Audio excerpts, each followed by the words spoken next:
Bonjour à tout le monde. Alors, je vais continuer le cours du module de l'électrostatique et la magnétostatique. On est arrivé au chapitre du dipôle électrostatique. Alors, comme définition d'un dipôle électrostatique, c'est un ensemble de deux charges, c'est un ensemble de deux charges opposées placées au point P et Q, placées au point N et placées au point N et P, et qui telle que la distance qui les sépare est notée A, telle que cette distance est très faible devant à toute autre distance de calcul R. Donc, telle que A très inférieure devant A, petit a, c'est-à-dire la distance qui sépare les deux charges positives et négatives, A très inférieure devant R, devant toute autre distance de calcul, ce qu'on appelle l'approximation dipolaire. Donc, l'approximation dipolaire est telle que la distance dipolaire, la distance dipolaire, c'est-à-dire A, est très inférieure devant la distance R, c'est la distance où on calcule le champ électrostatique et le potentiel électrostatique. Alors, chaque dipôle est caractérisé par un moment dipolaire noté P, tel que P, le vecteur moment dipolaire, P est égal à le produit de la charge Q fois le vecteur position NP. Donc, il faut noter que le sens du moment dipolaire va de la charge négative vers la charge positive. Alors, son unité, il est obtenu à partir de la formule du moment dipolaire, c'est-à-dire coulomb fois mètre.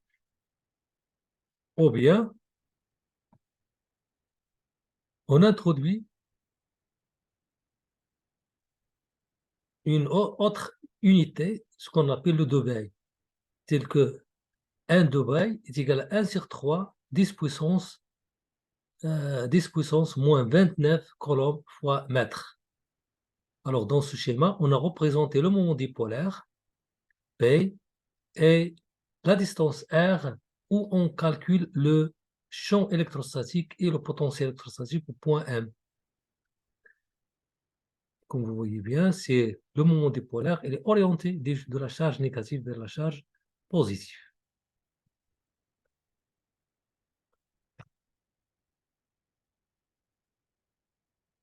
Alors, on passe maintenant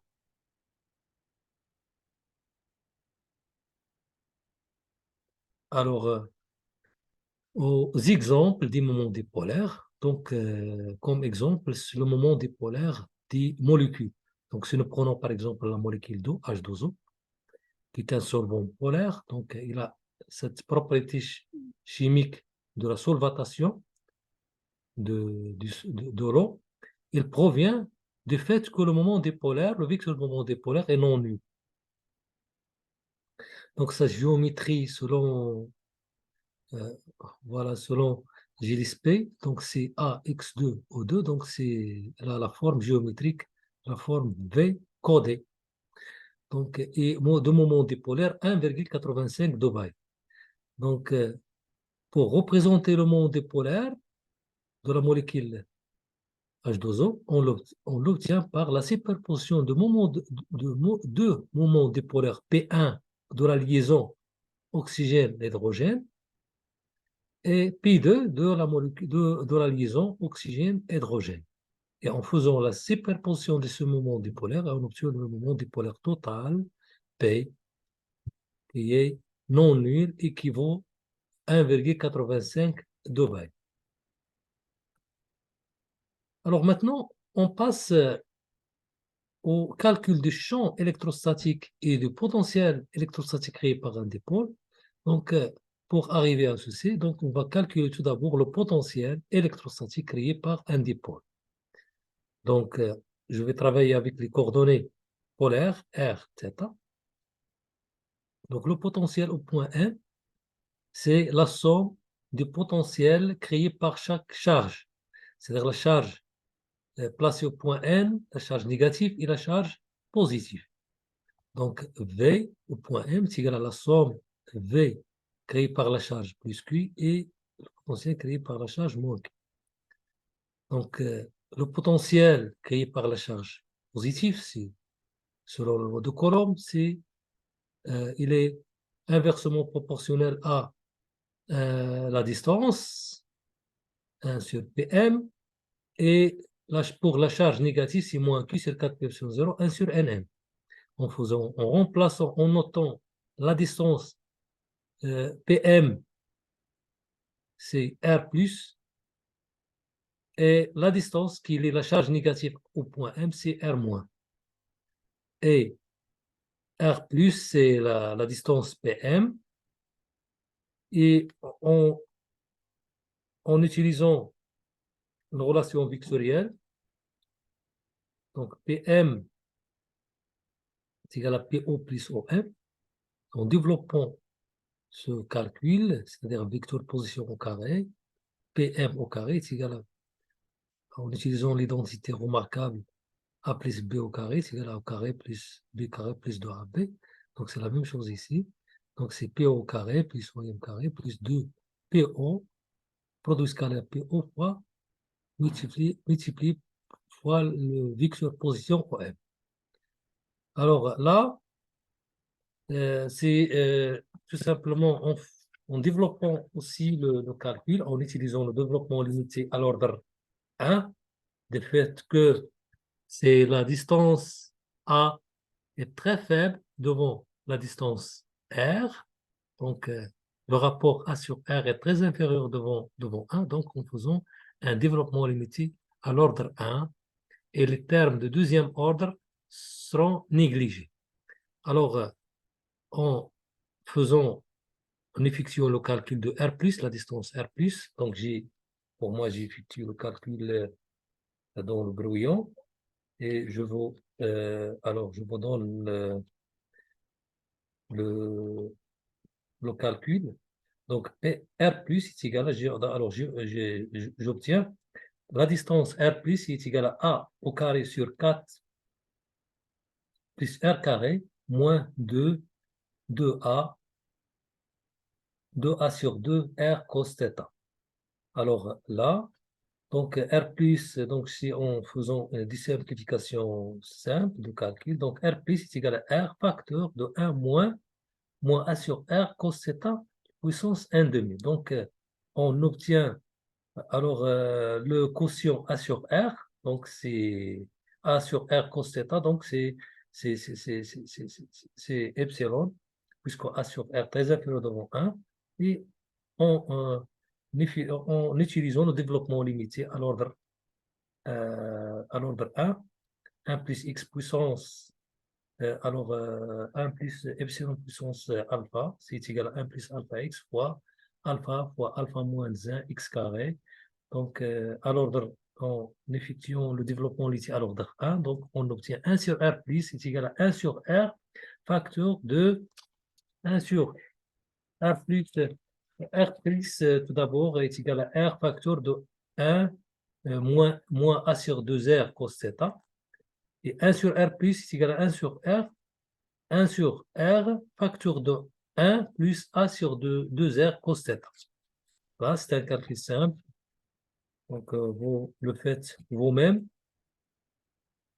De même, pour le développement limité à l'ordre 1, pour la charge, pour la distance R-, c'est-à-dire Nn, est égal à R fois facteur de 1 plus A sur R cos θ, puissance 1 demi. Donc, A sur R, c'est très inférieur devant 1. Donc, en effectuant le développement limité à l'ordre 1, et on obtient 1 sur R- est égal à 1 sur R facteur de 1 plus A sur R cos θ puissance moins 1 demi. Donc, qui donne 1 sur R- est égal à 1 sur R facteur de 1 moins A sur 2R cos θ.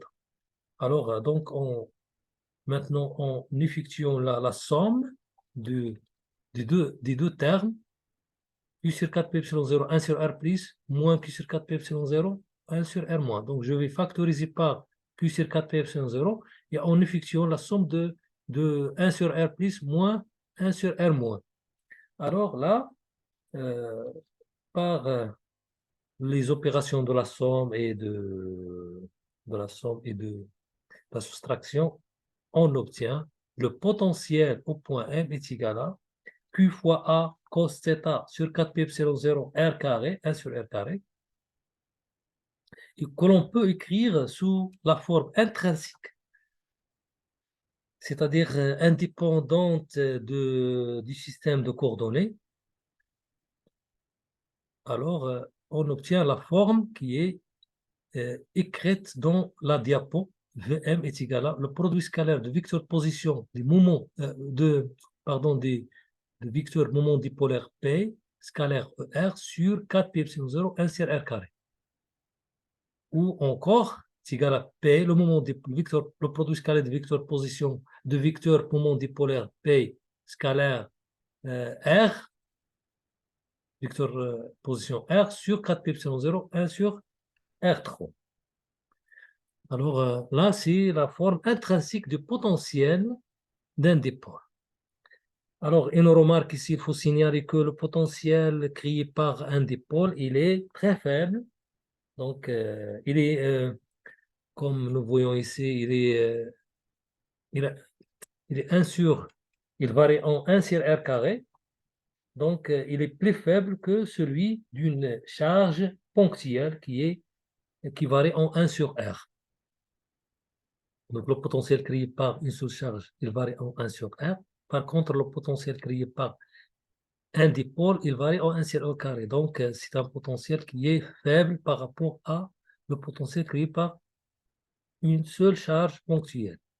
Alors, concernant le champ électrostatique, donc on le déduit à partir du potentiel, le potentiel d'un dipôle, par une relation, par la relation E, le vecteur position E est égal à moins grade V, en travaillant avec les coordonnées polaires. Donc, les composantes du champ électrostatique, donc composante radiale R moins dV sur dr, et la composante orthoradiale Oθ est égale à moins 1 sur R dV sur dθ en maintenant la distance R constante.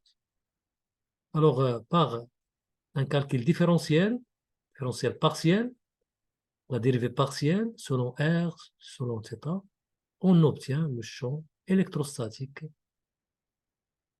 sous sa forme intrinsique,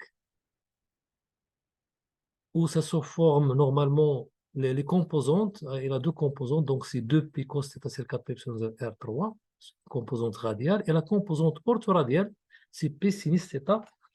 Donc j'ai bien vérifié si il est correct, donc plus P sinus θ sur 4π epsilon 0 R3. Donc il y a normalement une erreur, donc une faute d'écriture. Donc sinus θ, donc on va éliminer sinus parce qu'il crée deux fois.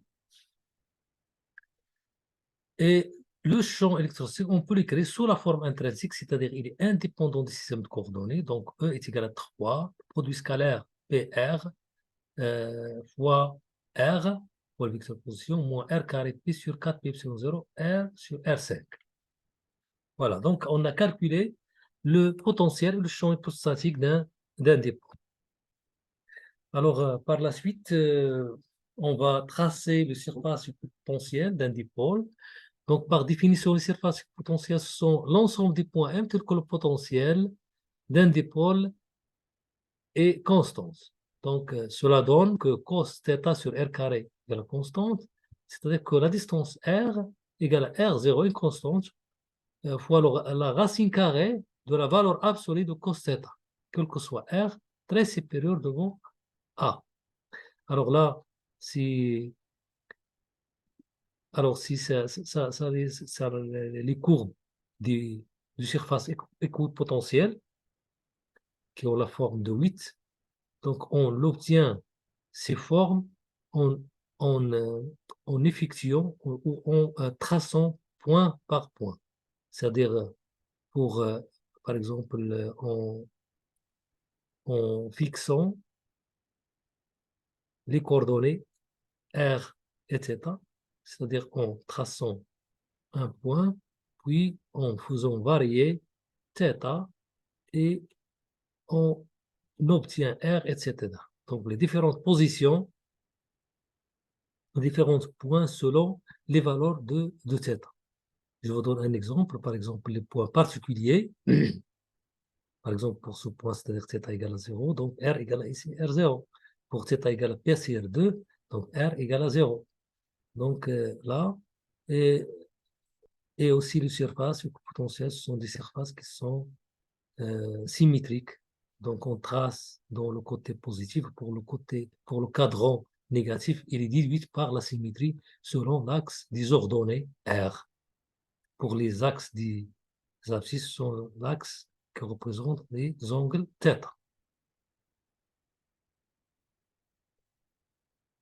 Alors, pour les lignes de champ, ce sont déduites donc,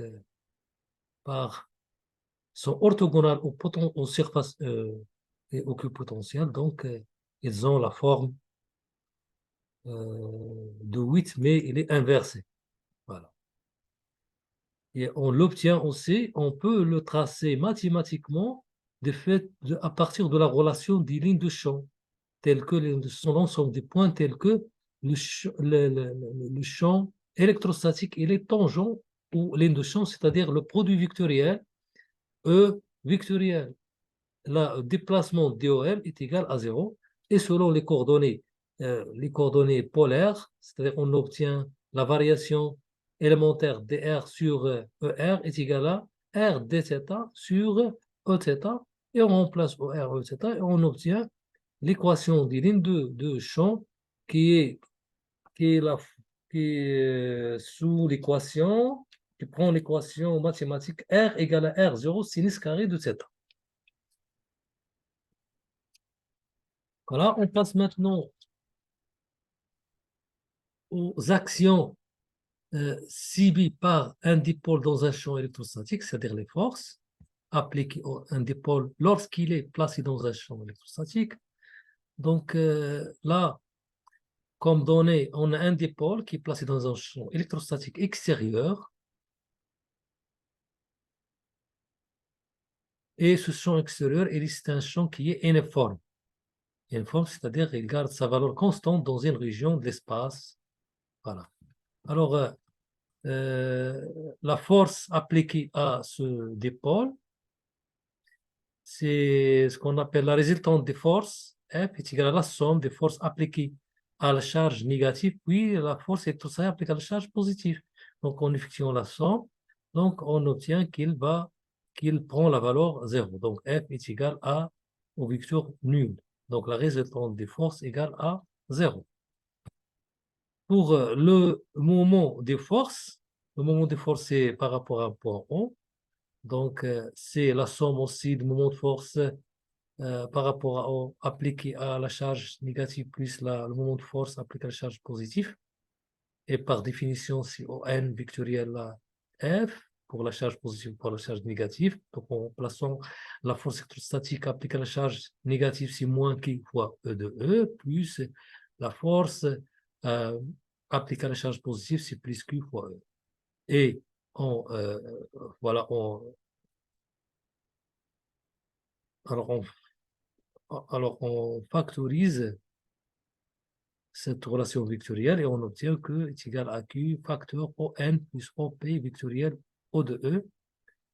Et là, il manque un moins, c'est le moins, donc ON moins, pardon, OP moins ON. Moins N est égal à Q, QNP vectoriel I de E. Et QNP, c'est la définition du moment dipolaire, donc vectoriel I de E. Et finalement, le moment des forces appliquées au dipôle, c'est égal à P vectoriel au champ électrique extérieur. Donc, en résumé, l'action d'un champ électrostatique sur un dipôle se réduit à un couple de moments gamma O. Alors, maintenant, on passe au calcul de l'énergie potentielle électrostatique d'un dipôle. Donc, l'énergie potentielle électrostatique d'un dipôle, alors, c'est normalement la formule finale, c'est moins le produit scalaire, le vecteur de moment dipolaire scalaire, le champ électrostatique extérieur. Et pour démontrer cette formule en calculant le travail élémentaire appliqué, le travail élémentaire. Alors, le travail élémentaire appliqué à un dipôle pour les deux charges, la charge négative et la charge positive, le travail d'une force appliquée à la charge négative, c'est le travail F- plus le travail élémentaire de la force F plus. Le travail de la force négative, c'est égal à moins Q fois E fois le déplacement élémentaire de vecteur position en N, plus le travail de la force appliquée à la charge positive, est égal à Q fois O de E, fois le déplacement élémentaire de la charge vecteur position en P. Alors là, en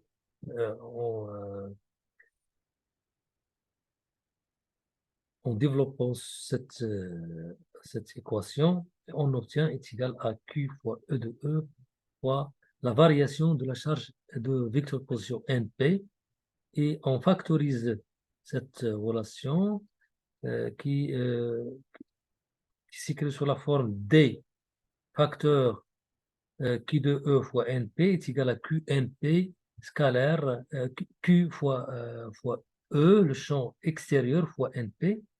Et là, QNP, voilà, en organisant cette écriture qui s'écrit sous la forme QNP fois E de E. Et QNP, c'est le moment dipolaire, scalaire, le champ électrostatique extérieur.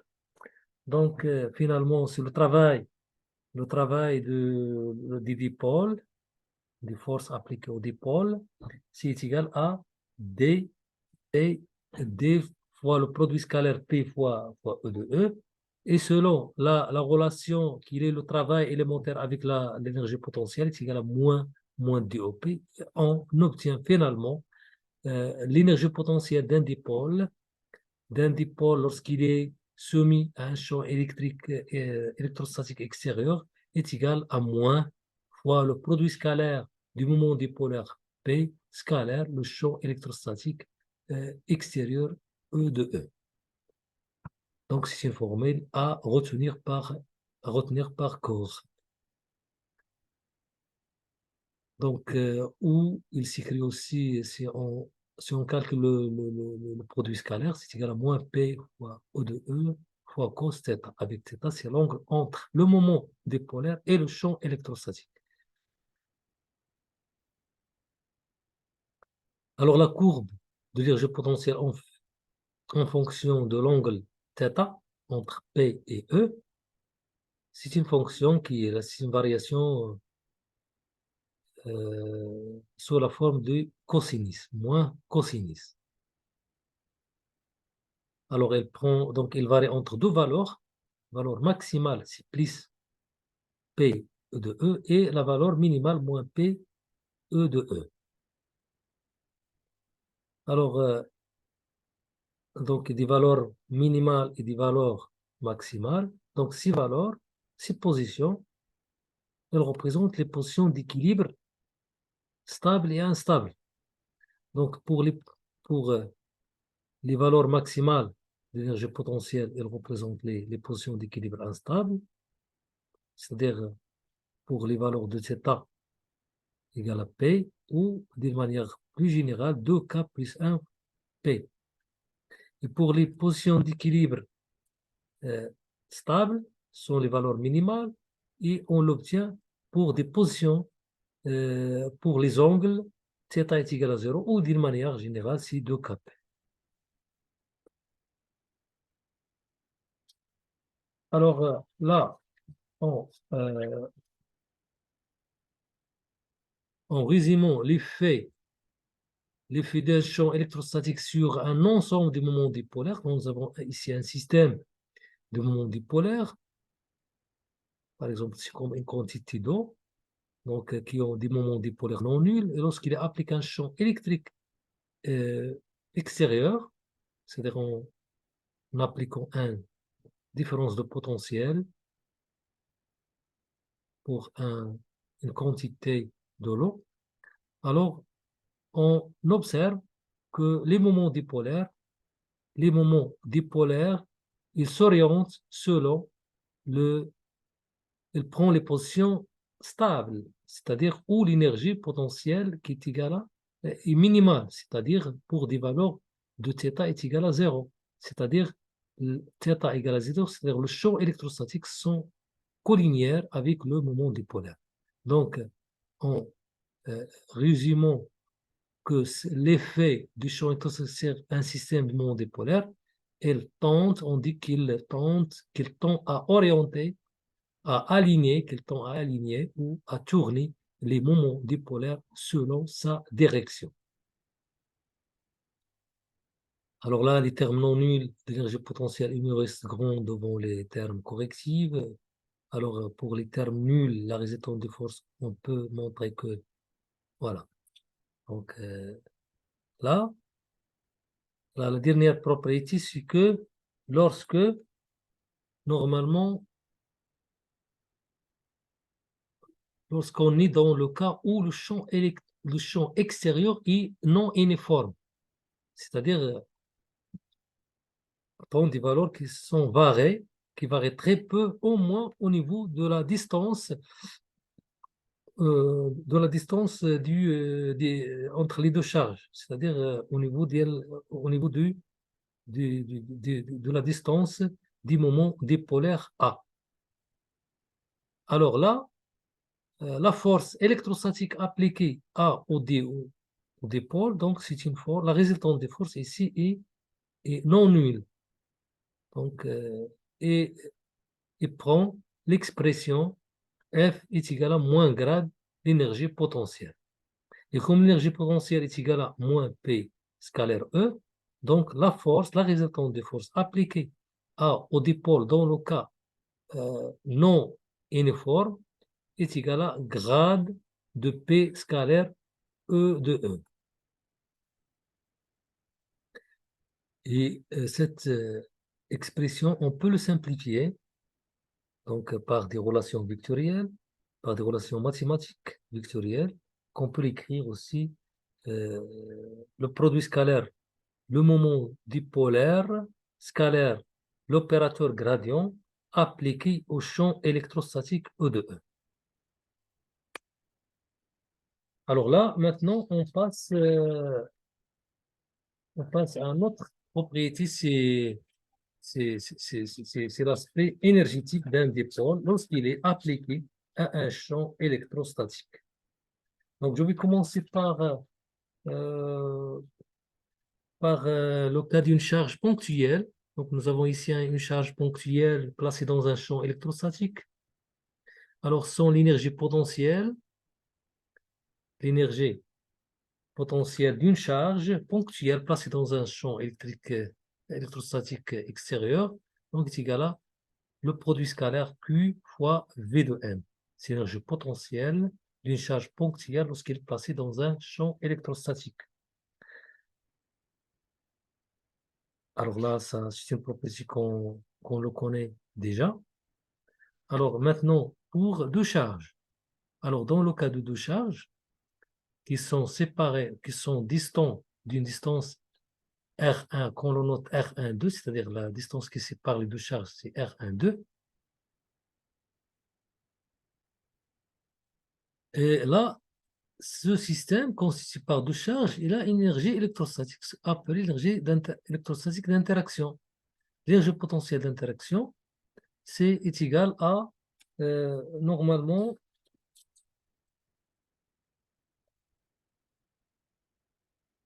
est égal à,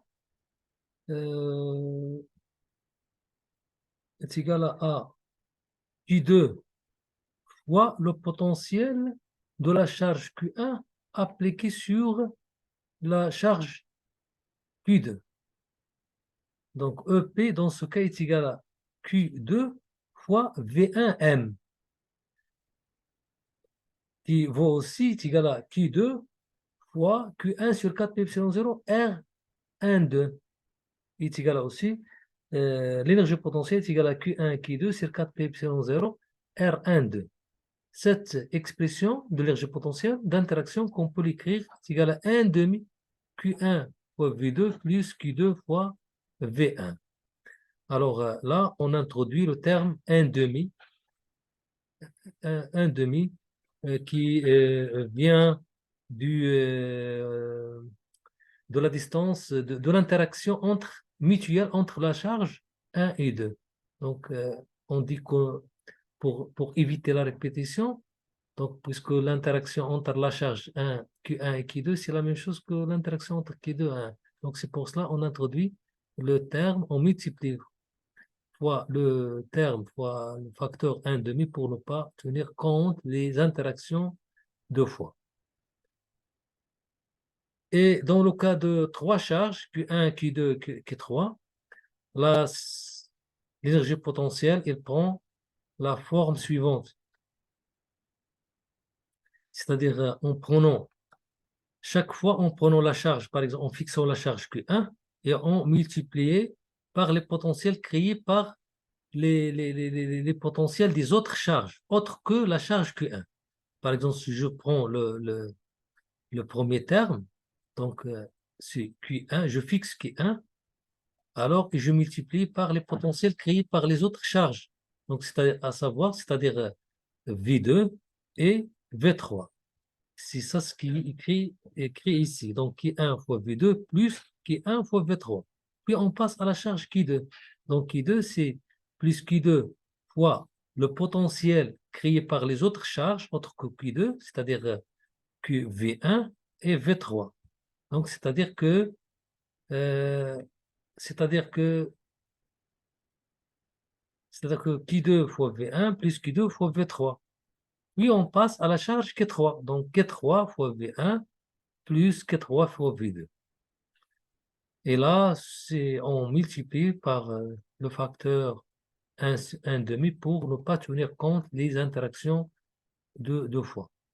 Et puis, ici, on généralise pour les n charges, l'énergie potentielle, si nous avons un système de n charges, donc l'énergie potentielle, on généralise normalement ces expressions pour les trois charges ou pour les deux charges. Donc, pour la même forme, l'énergie potentielle d'interaction est égale à 1 demi fois la sommation QI fois V de G appliquée au point MI pour I différent de G. Donc, l'explication de cette expression, c'est que c'est la multiplication de QI fois V de G. Avec V de G, c'est le potentiel créé par la distribution au point MI. Le potentiel créé par les autres charges qui de G qui est différent de I au point MI.